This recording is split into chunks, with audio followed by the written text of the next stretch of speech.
Welcome to the book club where the size is just right, the books aren't too long, and you never need to host. That's our job.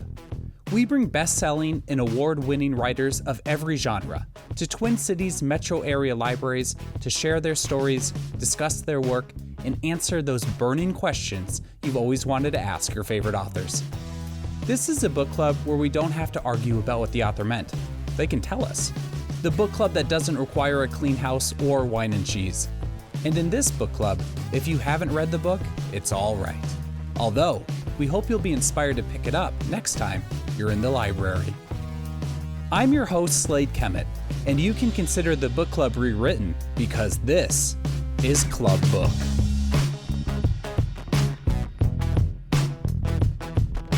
Club Book is made possible by Minnesota's Arts and Cultural Heritage Fund, MELSA, and Library Strategies, part of the Friends of the St. Paul Public Library. We would also like to thank our partnering bookseller, Red Balloon Bookshop. This podcast features Lee Hawkins at the St. Paul Public Library's Rondo Community Library at the Haley Q. Brown Community Center.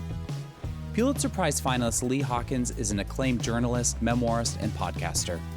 Over nearly 2 decades with the Wall Street Journal, Hawkins honed his skills and voice as an investigative journalist, news editor, and on-camera reporter.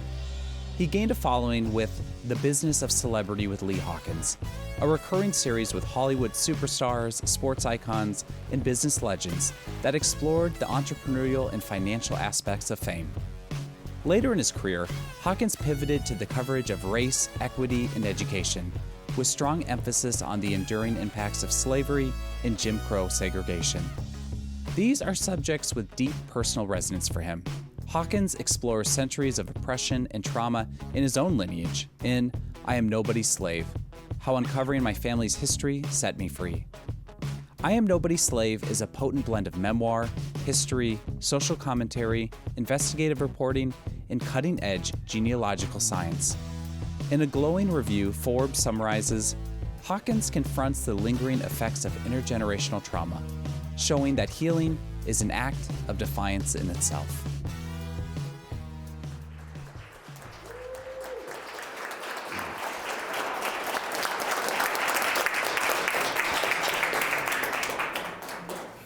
Hello.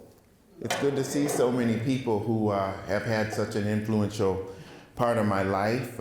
It's really a distinct honor as well as a great privilege to be here, the St. Paul Public Library, and back in Haley Q. Brown. Before I start, I should mention to you, I did work on a speech and everything, but I never end up using them, so especially with family. So I should mention to you first that this is really a deeply beautiful spiritual place to me, this place. In the book, I Am Nobody's Slave, in the first part, how many of you have read the book? Because I don't want to go, okay, so we have a pretty good percentage of people who've read the book. So you recognize that Haley Q. Brown, I think in the book I may refer to it as Martin Luther King Center. And I never really understood it, but those terms are used interchangeably. I've always called it the King Center because I'm a fan of Martin Luther King and a student of his my whole life. But the key is that I went to preschool here. And in the process of my evolution, this was, sometimes when you get older, you reflect back on things and you recognize their impact in ways that you didn't at the time. And I would say that in particular, this place had a profound impact on my identity and my understanding of what it meant to be Black, and Black excellence, which is something that came under assault later. You know, when I was, a lot of Black boys, we are presented with so many different competing images of what it means to be Black. In many ways, the images can be toxic. The idea of the real NIGGA, right? And an obligation that sometimes we feel to have social relevance by living down to the stereotypical expectation of what it means to be Black. And I think the fact that I even struggled with that says a lot, because I grew up in this village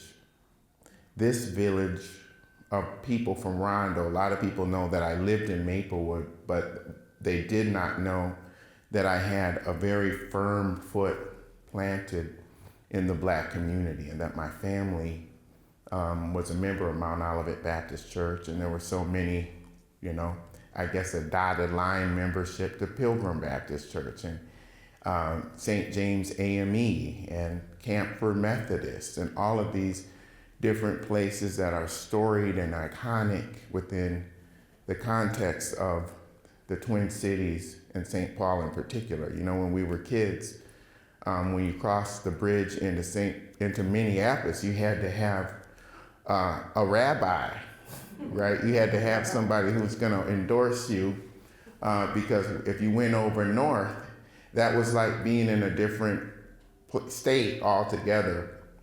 And I was blessed that I did have people over north too, who were friends and family in all kinds of places, and it was a wonderful thing. But this was ground zero, Rondo, for me. This was my safe space. And here's why. There was a woman named Dr. Sylvia Carty. Dr. Carty was the director of this center. She's long passed on. And a lot of times I was talking to Ms. Montgomery here, which thank you for coming. She's also another legend in St. Paul, about the power of the elders and how critical it is to recognize those people later in life. And they pop up, in many ways. Everything I do that requires me to be able to sustain the power that it takes to go out and take some of these positions that I take, they all come from, living off of ancestral fumes. The idea of the people who were in the church, some of the names I'll call out, Verda Williams, who was my Sunday school teacher, and Mother Massey, and Deacon Simmons, and Maceo Simmons, and my grandfather, Zach Blakey. And all of these people at the time, they sort of breathed life into Black children, at a time in which, once again, many of us were really, our self-image was consistently being challenged. There was the pressure for assimilation. There was the pressure that we always felt to redeem the sacrifices of the previous generation. But even deeper than that, there was the pressure again to go outside the bounds of what it meant to be Black and live down to stereotypes. And so there was a war sometimes within ourselves, external to us, in our families, competing to make sure that we stayed on the right track. And so why this place in particular is important is because a lot of us don't remember things before we were 5 years old. But one of my first earliest memories of life, when I was probably about 4, was being here. And every day they would have a picture. They had pictures of Black history icons all over the room. And they would take one down, and on the back, if they turned it over, the bio of that person was on the back. And it was here that I learned about Crispus Attucks. Crispus Attucks was the first Black person, the first person to die in the American Revolution. And I think at that time, one of the things in my young mind I wondered about is, well, why do we celebrate him if he got killed? Which is so stupid, Typical boy thing to say, but the truth is toxic masculinity. But Uh, but when I understood the weight of the sacrifice, this beautiful and also mythological perception that we have about democracy, in the purest sense, it was meaningful for me to understand that Black people were in the lead for the freedom of this nation, and that even when we were doing it through the reality of slavery, through the generations, I recognize that when Kennedy said, "Ask not what your country can do for you, but what you can do for your country," he probably wasn't talking about Black people, but he should have been, because we served the country and fought and died for the country and loved the country when the country didn't love us back. And I think that being young and understanding that, and as much as a young person could, and having it presented in both an American way and an Afrocentric way, was really the power of the village, because it wasn't just Crispus Attucks, it was Black women as well. It was Harriet Tubman and Sojourner Truth and all of the different people who they tried to teach us about before they sent us into this world that they knew was going to try to rob us of our self-perception of who we really were. And so that did stick with me. And not only was it that, but it was also, there were a lot of speakers came in. I think Ms. Montgomery came in, and also Alan Page came in. Rod Carew came in. Coretta Scott King came in. All of these dynamic people came to talk to us as children, small children. And the other thing, before I move on to the book, is, it's so hard to put the power of this community into full context and to really give it justice. When we were driving over here, Tim, my friend Tim, who's been really helping me and taking me around and takes a lot of authors around and has lived in the Twin Cities his whole life, was telling me about F. Scott Fitzgerald, and he showed me the house, and I remember kind of once again that kind of jogging my understanding that so many writers and creators have come through Minnesota or are from Minnesota, but also some people came here as a destination spot for the arts. Everybody knows Prince, right? But the key was that, beyond Prince and the sounds of Blackness and all of the people who had such an important, impact on my life, because I lived down the street from Des Dickerson, and then the other side was Mark Haynes, who played bass for Janet Jackson, and my dad was a guitar player for the Sounds of Blackness and sang with the Sounds of Blackness. So on the music side, we were covered, right? But growing up, my great-grandmother used to tell me about writing. And she would say, you really should write in this diary, because, writing is a way to express yourself, and, maybe that could be an option for you in your career, like Carl. And she would talk about Carl, who was somebody who rented from my great-grandparents. And at the time, I really didn't know. They just said Carl's a journalist. And then I would see Carl T. Rowan on TV and start to understand that not only was he a journalist, but he was a monstrosity of a truth teller for anybody who was racist, because what he was doing was he was chronicling the civil rights movement in the 1950s and 60s, after he left Minnesota, after spending time at University of Minnesota as in graduate school. But even then, for my great-grandparents, Sam and Roberta Davis, it was like they wanted to protect me. They wanted to uplift me, but they wanted to protect me from the reality of why Carl T. Rowan rented from them and why he didn't live on campus. The truth was, University of Minnesota didn't allow blacks and Jewish people to live on campus.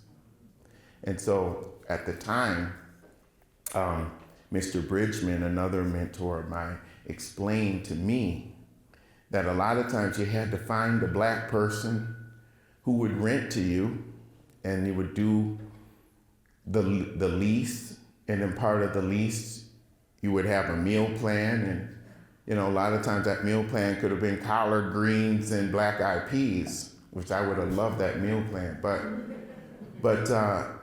they would agree to how many times they would feed you, and you were part of the family.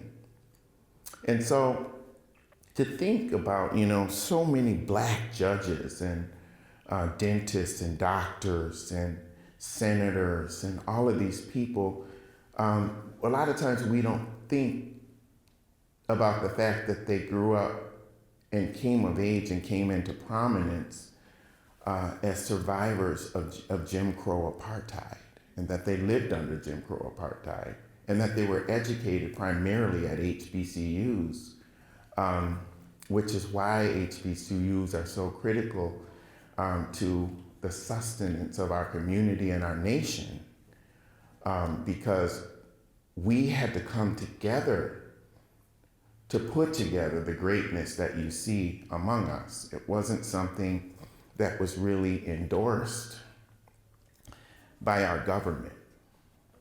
And so, black people, to a certain extent, have done the country an injustice by not speaking about how we got to where we are and the things that we had to do to get there. Because I think so many people made it look easy, to the point that now that when we do have the conversation about reparations, and when I raise the point that there are more than 8 million survivors, people like my father, people like my cousin's parents, who grew up in places like Alabama, Mississippi, Louisiana, under a system that was much more than segregation. The segregation that we were taught wasn't segregation. My investigation in I Am Nobody's Slave showed me that, yes, it was apartheid. And we spent so much time protesting apartheid through the church and doing marches, and we did all kinds of marches. We did marches against South Africa apartheid. We did marches against what we termed at that time black on black crime, which is something, black on black homicide, which is something that now isn't discussed. But the key is that we never talked about the apartheid that the people who were actually protesting South African apartheid had lived through right here on American soil. And the residual effects of that, the idea that your mind, your body, your spirit can be influenced by the country and the governmental structure that, from this country that you love so much. Yet at the time, because of the systems that were in place, it shaped the way that we socialized our children and the way our children worldview was influenced for generations as a survival mechanism, right? And so in my book, this is the part where that is very complicated, because I talk so much about corporal punishment in the first part of my book.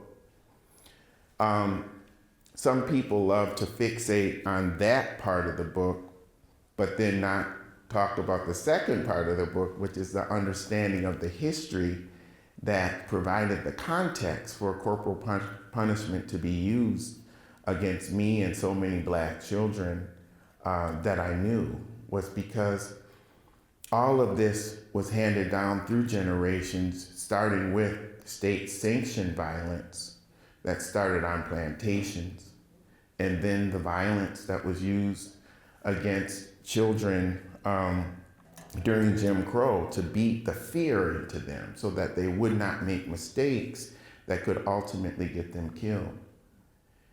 And so we internalize this as part of our identity, our history. And this is why I talk so much about internalization of negative and toxic practices that are based on the perception of what Black should be and not the reality of what Black really is. And it's very easy then to believe that we whip our children because we're Black. But the truth is we whip our children because we're American.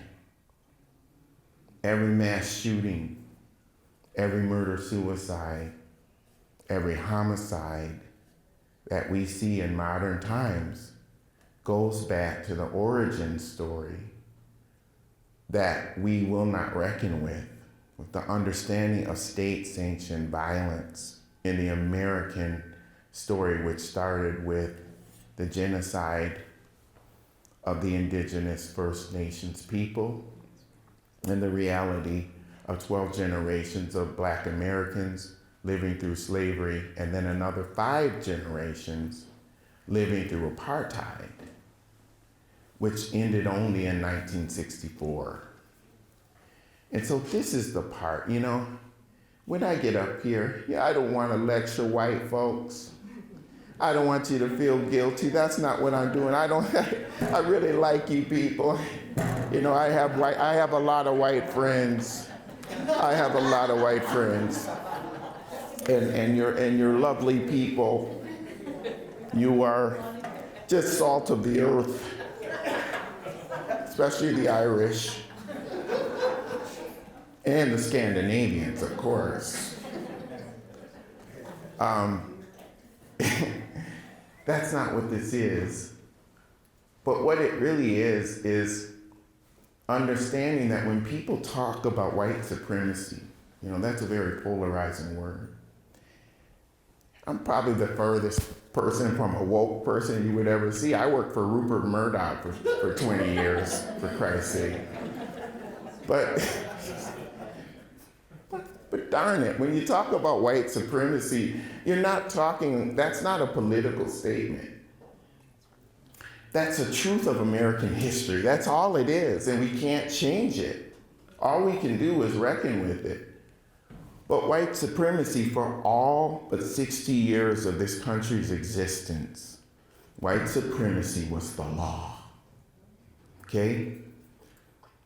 And when we talk about reparations, when we have the discussion, everybody's an expert, right? I was an expert before I wrote this book and researched this book. I thought I knew it all, and I still have so much to learn. But the truth is that we get into this conversation about slavery being so long ago, 1 million years ago, and why would you hold people responsible for something that they weren't here for, and why should I have to pay? And it's like, well, no one is really talking to you about paying anything. This is between Black American people and the government, right? This conversation that's being had right now in the UN is all about that.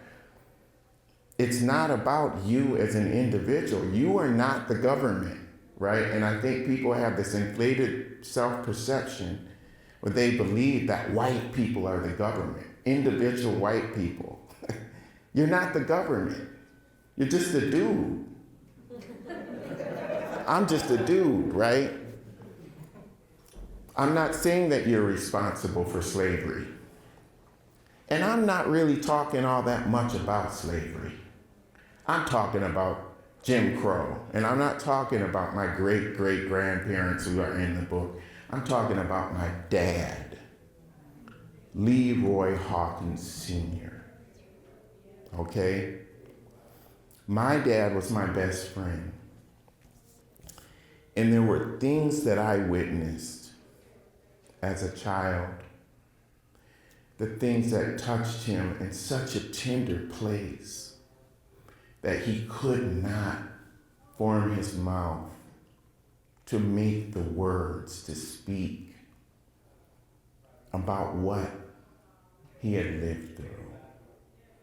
And the things that he was never told about, but he knew must have happened. And so if you've heard the podcast, What Happened in Alabama,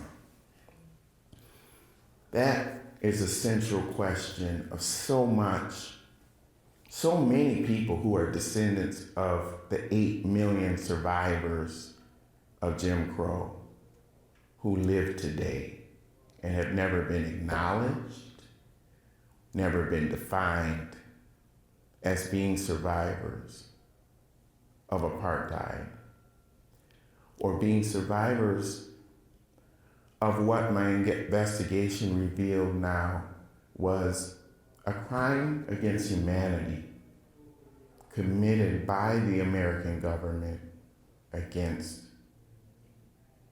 great Black Americans, both directly and through being complicit to the violence of the lynching culture that affected so many people. And when I grew up in Maplewood, Minnesota, I didn't know that one of the reasons the belt was such a prominent symbol and tool used to discipline myself and so many of my Black friends was because, people had been murdered. I didn't know that every generation since 1837, I've had a family member murdered. I didn't know that my grandfather was murdered because my dad didn't tell me. I had to find that out for myself.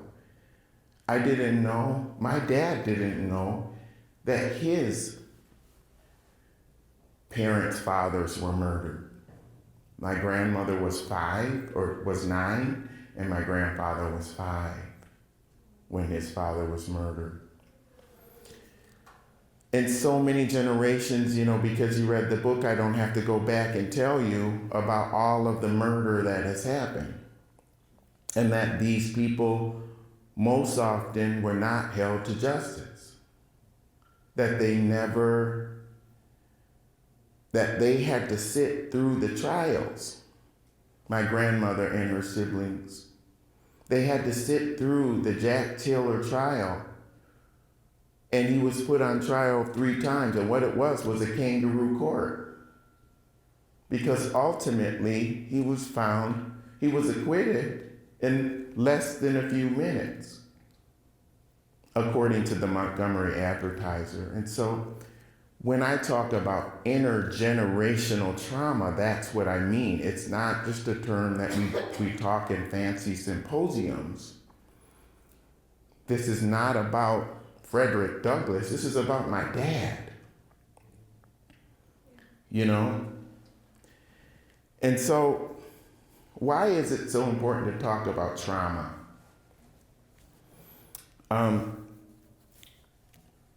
Somebody said, telling is not dwelling. It doesn't mean that you're defined by trauma. It doesn't mean that trauma is a death sentence. It can be a death sentence. I do believe that Jim Crow killed my father. I do believe that the weathering effect and chronic stress of both childhood and adult trauma can kill you. And of course, I don't want to get all academic on you, but the research that I do into adverse childhood experiences and the speeches that I give to the Broad Institute at MIT and Harvard and the Center for Trauma and Embodiment and all of these places are rooted in my commitment to trying to understand adverse childhood experiences and the study that the Center for Disease Control and Prevention did that revealed that if you have 5 or more childhood stressors, you significantly increase the likelihood that you can die a heart attack, stroke, or diabetes 20 years earlier. And so that's really bleak. You know, I feel like a lot of times I walk at, people see me coming, oh no, he's gonna talk about trauma. And that's not it, because, you know, most of the people who know me, you know, have known me for a lot of years, they wouldn't have seen some of the things that I talked about in I Am Nobody's Slave. They would have never known, because just the way that resilience can sort of be a buffer to a lot of the different things that are in our familial experiences. And that's the good news. Adverse childhood experience is not a death sentence, but you need interventions. I talk a lot about this with my cousin Tony and with my sister Tiffany about how we have committed ourselves to making the ancestors proud through health, wellness, and well-being, and always trying our best to be our best in the sense of self-care. What it means to go to the gym, what it means to try to be investigative about your diet, what it means to decide that you're going to have peace in your home, in your life, and that you're really going to be intentional about health and wellness. Being open to going to counseling, being open to doing everything you can to understand my family went through an atrocity. And for some reason, it's accepted, you know, when I talk at the Holocaust centers, right? Because I just spoke at the Illinois Holocaust Museum. I think the Jewish community, my brothers and sisters there, have done a much better job and have had much more support, beginning to reckon with all of the different things that were the residual effects of the Holocaust. First of all, they had governments that came to the table to discuss what they did. There were education programs. There are Holocaust survivor and descendant support groups. There's a whole framework, there's a whole system and infrastructure set up that they have done such a good job setting up for the understanding and the acknowledgement of what they went through and doing the best they can to move past it. How are we different? Well, we're different in the sense, in one way, that we're still living on the site of terror. So when I visit family members in Alabama and these places, one of the reasons our elders didn't talk a lot about it was because they were still living there, right? As Americans, we love to point at the violence in other societies. Those people are violent, those people are violent, and we're gonna come and free everybody and liberate everybody. But we forgot about our own liberation and our truth that we have to share.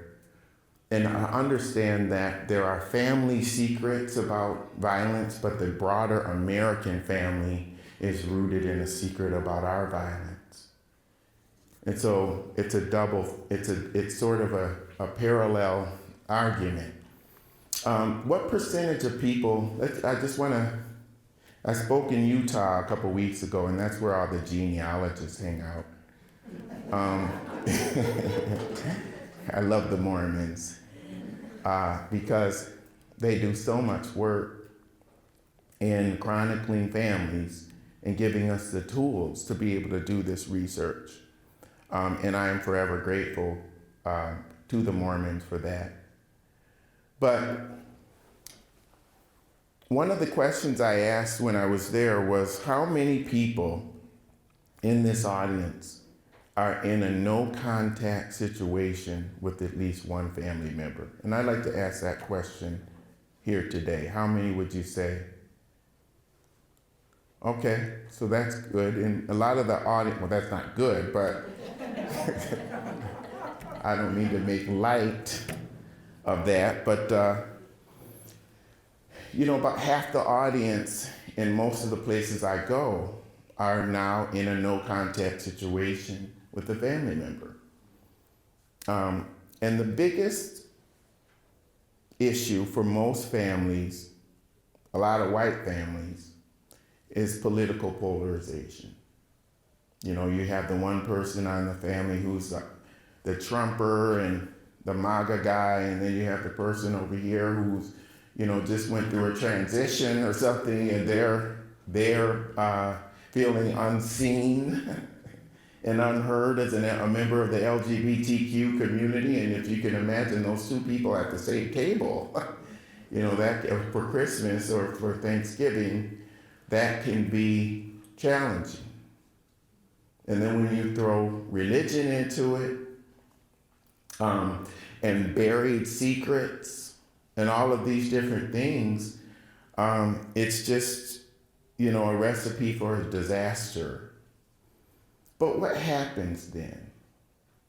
The breakdown of the dialogue is one thing. The denial, the obfuscation, and all of the different things, even the language that people use, to discuss, to shut down conversations, terms like woke, the race card, all of these different things are designed to stop people from talking. And so what can we learn from I Am Nobody's Slave? I think one of the biggest contributions that I'm hoping that I've been able to make to America, and that I will continue to make as this campaign grows, is what I call the future method. Family unity through understanding roots and experiences. That was a method that I really organically developed to be able to go down south and go through the archives and get an understanding of what my dad had gone through, and to give my dad an understanding of what previous generations went through. And when my father sat down over and over and over to give these very difficult interviews, it was painful, but it was also empowering, because there was so much culture. There's so much beauty in the culture of our people. The fact that, my dad told me, oh yeah, those teachers, if you came late, you get your butt kicked. And he said, but we knew that they loved us. We knew that they loved us and that they empowered us to go out into the world to achieve. And those are the black judges and the dentists and the doctors and the people that you see today. And this is why people feel so guilty about challenging things like corporal punishment. Because we're taught in our community that the elders are up here. And any question about the way things were handled, or if you're dealing with, trauma as a result of having that tremendous amount of pressure that goes along with being a descendant of a Jim Crow survivor, that's seen as disrespectful. Tiffany and I were blessed that we had a father who had incredible consciousness. He tried his best to relate to people. He was a very friendly, gregarious man. Anybody who remembers Lee Hawkins Jr. or Sr., I'm not going to talk about myself like that, but because we were so close, we had a lot of really deep conversations. He wasn't a dummy. This man had a master's degree in human development, which I never knew what that meant. It means psychology.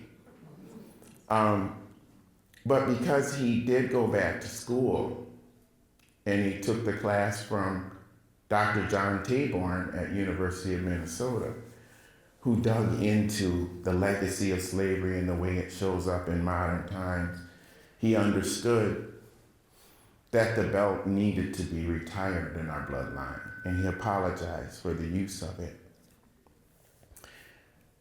There are other people who stand on business and say, no, I know I did what I needed to do, and I'll do it again, and these kids need to get their butt torn up and all of that. And I understand where that comes from too. You know, I never want to, because let's face it, the statistics show that the majority of people in America use violence against their children.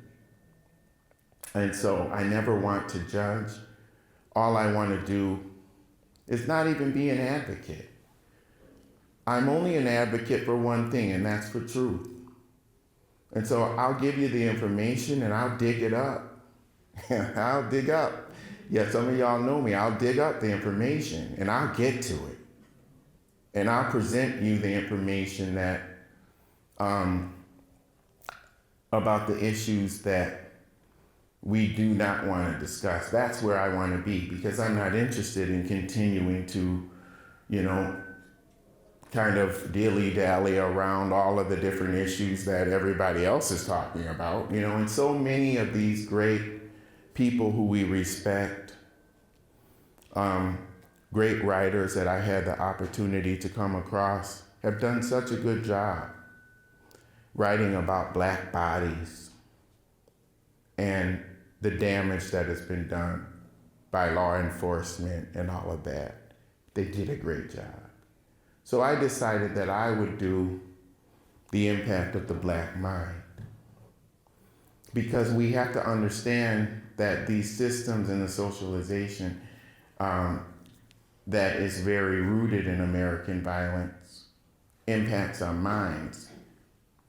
When whipping was used as a practice to boost the production of our great-great-grandparents, who we knew, right, who babysat our grandparents, they weren't doing it just to put the scars on the back that we see in some of the pictures. They were doing it to get access to the mind so that then they could break us of those lessons of Crispus Attucks and all of the things that I talked about earlier. And so my cousin David and his wife Stacy put a library in their home, and they decided we're going to go from the belt to the books, making their kids write reports and things like that. So I don't want this to be a forum on corporal punishment, but I think when I started to look at the data and I saw, it wasn't just whipping, but it was the idea of a Black person acting white because they're academic or academically astute, that all of this stuff traces back to the slave codes of Alabama of 1852, which said if a Black person is caught reading or writing, they would receive 39 to 100 lashes. So when you start to unpack this history and to look at the history, you can see the way it shows up in modern society. When you listen to hip hop music, and I'm guilty of that, right? I grew up on hip hop music, and I grew up calling myself an NIWGA. And I grew up calling Black women and women in general HOs to the beat. And many of the people in this room were dancing to it too, right? But we have to understand where that comes from, that this goes, it's that deep, that we have media companies that invest billions of dollars a year in keeping the N-word on the airwaves and pumping that into our kids with the frequency to a beat so that all kids of all races will know what an NIGGA is and associate it with these modern manifestations of blackness as, all the most toxic sense. And so this is, in my opinion, a conspiracy. It is something that is really deeper than what we want to give it credit to. And it's time for us to begin to be more cerebral and to think on a critical thinking level about how we want our communities and our children to be brought up. And that's a conscious decision, because it's not an indictment to say, I'm a Japanese incarceration descendant, I'm an Irish or Italian displacement descendant, I'm an Armenian genocide descendant, I'm a Holocaust descendant, I'm a Jim Crow descendant. All of these families have been through atrocities that they have not processed as families and often as individuals. And there are ways that we can use genealogy to think consciously about how to use genealogy to open up conversations about atrocities that the family went through a couple generations before. And it doesn't have to be ethnic related. It doesn't have to be political persecution. It can be sitting your grandmother down at Thanksgiving and recording her with her phone and starting to ask her questions about the family history. And she might say, well, yeah, we grew up in Fargo, North Dakota, and it was great, but then we moved to Woodbury, Minnesota. Well, why did you move to Minnesota? Why did you move there? Well, my dad got a job, but then, there was also my brother, remember what happened to my little brother? Well, no, I didn't know about what happened to your little brother. Oh, I never told you about the fire? And, that's when you start to open up. Terrell Owens, the football player who we all love, right? He's probably one of the most disciplined people that I've come across, when it comes to keeping himself in shape. Very, very disciplined. But one thing that he won't tell you is that when he was a kid, he was not allowed to ride his bike beyond the perimeter of his yard because his grandmother wouldn't let him do it. And this was a time when our parents, they claimed they loved us, but they told us, be home before the street lights come on. And I don't know where you're going, and I don't care. Just get out of here, right? But, the 70s and 80s were really tough, and we don't talk enough about that. But the truth is that he was very, very, very protected by his grandmother and his mother. And there were a lot of good things that came out of that. He went to the NFL and became a Hall of Fame football player. But I don't know if they told him, but somehow this came out that his grandmother's mother left one day and never came back in the South. Never saw her again. No body, no evidence, no nothing. She was just gone. And that happened to many, many, many, many, many people, more than we really want to mention. If you look at I talked a lot to Brian Stevenson I don't talk a lot to Brian, but I did get an email from him last week, which is pretty cool. But I talk a lot to the EGI, the Equal Justice Initiative in Montgomery. And, they've done a wonderful job, probably the most masterful collection of the history of the South, of America, because Jim Crow started in the North. So, but the history of America in the context of racial terror and trauma against Black Americans. And, you know, this is like really critical and important work because we have to see how all of this affects the families and the ripple effect that it can have. And so when you're doing the genealogy, what it does is it gives you a chance to understand where your family's from and to understand the history of that part of the world and understand your family living in it. And then when you use it as a tool to open up conversations, that's when the healing can begin. And, you know, for me, I currently, you know, my next book is probably going to really center heavily on a cousin who was murdered, who to this day has not been identified. I've spoken to people. There's a young lady right now who I'm trying to help identify her father so she can talk to him if he's still alive. And there's so many different people who I tried to help open these conversations up so that they can get some closure or at least get to the point where they can start to heal with their families. And so that's what this work is. You know, that's what I Am Nobody's Slave really was, because I needed it too. It was kind of selfish, you know, how uncovering my family history set me free. Right? I don't care about the rest of you. But we have to be selfish in that way and take our individual journeys, no matter what people in our family may say. You know, I'm blessed that I have the support of my family.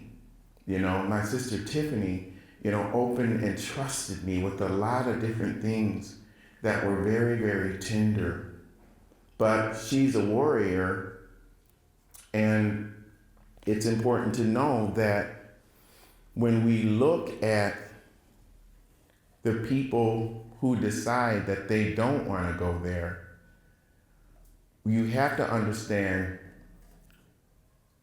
it in the spiritual sense. And I think before I open it up, I'm going to close with this because this is probably the most important thing that if you remember anything, please remember this. And this is a very Christian approach. So if you're, or, you know, it can apply to people who believe in God, but if you don't believe in God, close your ears because this is, you may not relate to this. My perception, and the biggest thing that I've learned, you know, I don't believe in ancestral worship, but as African people, I don't know much about my Welsh heritage. So I have 18% of that too. But the African people, we were very, very committed to honoring and studying and getting wisdom from the ancestors. And even though idolatry is considered, you know, not recommended in the Christian faith, I tend to ask for forgiveness for that. Because I think back to the people I mentioned earlier, my grandfather, Zach Blakey, my grandmother, Opie Pugh, who I never met because she died when she was 53 of a kidney infection that could have been prevented if she would have had access to the right care. Deaconess Verda Williams, Carrie Blakey, Betty Ware, Elizabeth, Stanley, all of these different people didn't always have the most education, but they had a lot of wisdom. And I remember in particular my last conversation with Aunt Weenie, and she said, Lily, you know I don't have a lot of education, but a lot of my kids, they have PhDs, right? And that's the truth. When you look at Stacy here now, who's married to my cousin. She is the superintendent of the St. Paul Public Schools. And so the power of these people and the wisdom that they empowered us with and anointed us with is really what we go on today. And even if there were things that we discover in the world that they were not able to understand at the time, when they get and cross over to that other dimension, they become all-knowing. And they know it all. And so what I'm asking you to do is to be that person in the family. You know, there's always that person at the family reunion who won't shut up about the family history. And I'm that guy. It's my cousin Ted Blakey was that guy. I'd see him and I would run because I just didn't want to talk about these olden days, you know. But now I wish I could go back and talk to Ted, you know. So the key is that I want you all to do that, because those people are the bloodline liberators. Those are the people who are going to get the family the freedom that the ancestors couldn't. Every generation is another opportunity to free your bloodline. And that's what you have to remember when you're having these no contact conversations, because they are informed through love, for wanting the best, wanting nonviolent social change, and wanting these things to bless the future generations with, so you can really evolve to what God really intended your family to be. We all love our children. And so the best thing, if we want to really breathe life into them and the future generations, is to be able for them to live in a peaceful world with an abolitionist mindset. And that doesn't necessarily just mean Black people, that means everybody, with an abolitionist mindset that is rooted in prosperity and peace and spiritual wisdom. So thank you very much.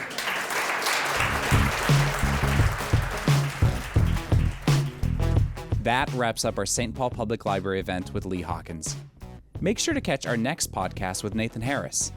Historical fiction sensation Nathan Harris is the pen behind the instant New York Times bestseller and popular Oprah's book club pick, The Sweetness of Water, in 2021.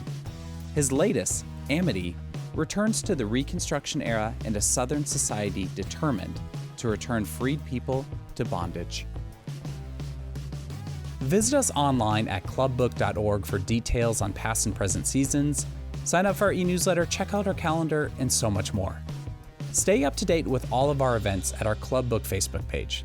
If you're on Twitter, find us using the handle ClubBookMN. And if you enjoy these free Club Book events and podcasts, remember to share them with your friends. They just may too. Thanks again to all those who make Club Book possible, including MELSA, Library Strategies, and Minnesota's Arts and Cultural Heritage Fund. Our sponsors include Red Balloon Bookshop, where you can purchase all the books featured in Club Book. Finally, a very special thank you to all the libraries hosting events this season. That's it for Club Book, the coolest club in town. We'll see you at the library.